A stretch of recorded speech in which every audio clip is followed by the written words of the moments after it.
Chers concitoyens de Guyane, moun mon pays, à l'aube de cette nouvelle année 2022, je tiens à vous adresser en mon nom et au nom des élus de l'Assemblée de Guyane mes meilleurs vœux de santé et de bonheur.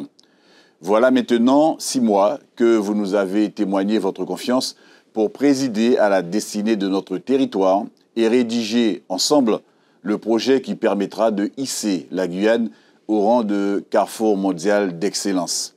En effet, dès notre arrivée et en pleine conscience des urgences du territoire, nous nous sommes attelés à la lourde mais néanmoins juste mission d'améliorer votre quotidien et de répondre à vos légitimes attentes. Nous avons ainsi eu comme seule boussole de respecter les engagements contractés auprès de vous afin de placer la mandature 2021-2028 sous le signe de la réussite collective. Aussi, pour des résultats déjà visibles ces derniers mois, nous avons placé au cœur de nos préoccupations des actions relevant de domaines aussi variés que sont l'éducation, la santé, le développement économique, le foncier ou encore l'énergie. En matière d'éducation d'abord, nous n'avons eu de cesse de le marteler. Il n'est plus acceptable que nos enfants soient privés de leur droit fondamental à l'éducation. C'est ainsi que nous avons pris à bras le corps le dossier des constructions scolaires afin de respecter notre objectif de scolariser tous les enfants de Guyane.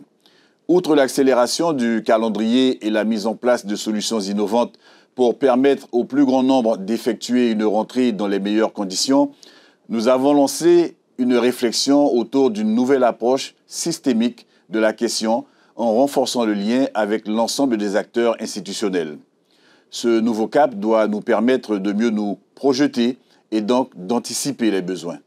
En matière de santé, nous avons replacé la CTG au cœur des nombreux défis à relever. La crise sanitaire ayant mis en exergue les carences de notre système de santé, il devient urgent que tous les acteurs du territoire travaillent ensemble à améliorer nos conditions de prise en charge sanitaire. C'est d'ailleurs dans cette logique que la collectivité s'impose comme un acteur incontournable de la création du centre hospitalier universitaire pour lequel nous finançons sur fonds propres des postes de cliniciens et mobilisons par ailleurs les fonds européens dont nous avons la gestion. Nous avons ainsi posé, il y a quelques jours, la première pierre du centre d'enseignement et de recherche du futur CHU de Guyane, puisque notre objectif demeure celui d'offrir aux citoyens guyanais un outil performant qui soit à la hauteur de leurs espérances. En ces temps troublés, les élus de la collectivité expriment une pensée particulière à l'égard de tous nos concitoyens malades ainsi que des personnels de santé dont le dévouement mérite d'être salué. Nous leur témoignons ici notre profonde reconnaissance. À la population, je veux rappeler que la sécurité sanitaire, tout comme la sécurité civile, demeure notre priorité. Aussi, la collectivité territoriale de Guyane continuera d'être aux côtés des personnels placés sous sa responsabilité. Je pense notamment aux sapeurs-pompiers, aux médecins et aux sages-femmes en PMI. Notre collectivité s'engagera dans le cadre de ses compétences aux côtés des partenaires institutionnels de Guyane afin de lutter contre toutes les causes de l'insécurité et contribuer au retour de la tranquillité publique.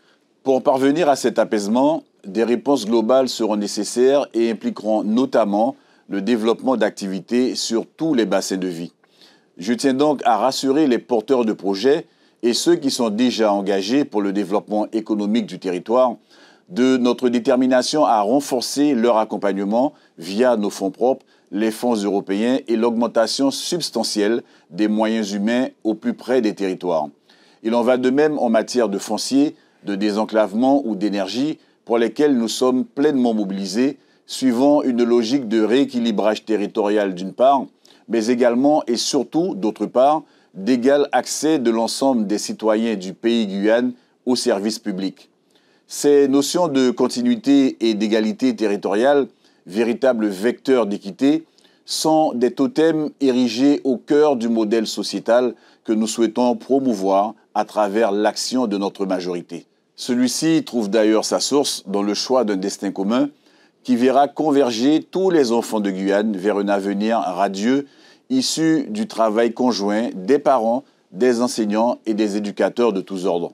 Je nourris l'espoir que cette jeunesse qui constitue notre richesse fondamentale participent à notre rayonnement par-delà nos frontières, car nous avons pour vocation de devenir un territoire d'excellence.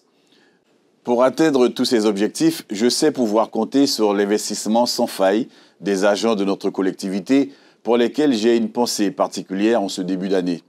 Dès à présent, décidons d'améliorer le regard que nous portons sur nous-mêmes afin d'être une véritable locomotive pour le bassin amazonien et pour le monde.